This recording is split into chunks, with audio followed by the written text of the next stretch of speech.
2018-তে আমি মা হই আর আমার কোলে আসে একটি ফুটফুটে পুত্র সন্তান। সেই দিন থেকে শুধু আমাকে শুনে যেতেই হচ্ছে, যাক বাবা তোর কোনো চিন্তাই নেই, কারণ তোর তো ছেলে হয়েছে, তোর তো মেয়ে হয়নি, যত চিন্তা মেয়ের মাদের। দিনকাল যা খারাপ, মেয়েরা তো এই সমাজে সুরক্ষিতই নয়, তোকে তো এসব নিয়ে চিন্তা করতেই হবে না, তোর তো ছেলেই হয়েছে। কিন্তু আমি মনে মনে আরেকটা জিনিস ভাবি যে সত্যি কি আমাকে চিন্তা করতে হবে না, না সব থেকে বেশি চিন্তাটা আমারই বলতো। জানো তো, সব থেকে কঠিন পরীক্ষা একটা ছেলের মাকেই দিতে হয়। এই তো একটা অসুস্থ সমাজ, সেই সমাজে সুশিক্ষায় ছেলেকে মানুষ করাটা অনেক বড় দায়িত্ব, জানো তো, একটা মায়ের জন্য। কারণ আমাদের এই সমাজে পুরুষদের হাতে থাকে বেশি ক্ষমতা। আমাকে যে আমার ছেলেকে সুস্থভাবে মানুষ করতে হবে, সুস্থ চিন্তাধারায় পরিবেশে মানুষ করতে হবে। এরপর বলো তো, আমার কি চিন্তা নেই? আমি কি সত্যিই চিন্তামুক্ত?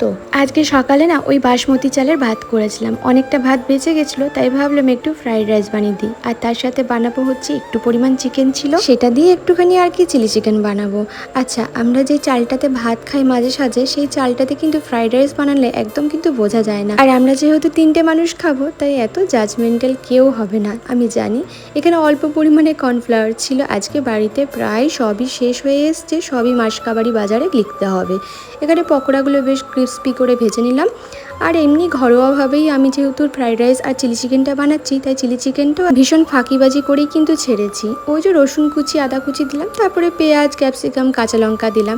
এই যে পকোড়াগুলো ভেজে রেখেছিলাম, সেখান থেকে পকোড়াগুলো দিয়ে একটু ফ্রাই করে নিলাম। তারপরে দিলাম টমেটো সস, সয়া সস আর চিলি সস, একটুখানি গ্রেভি গ্রেভি করে নামিয়ে নিলাম। খুব ভালো হয়েছিল খেতে। আর আমার এমনিতেও ফ্রাইড রাইস চিলি চিকেন খুব ভালো লাগে। তোমাদের কেমন লাগে অবশ্যই কিন্তু জানিও।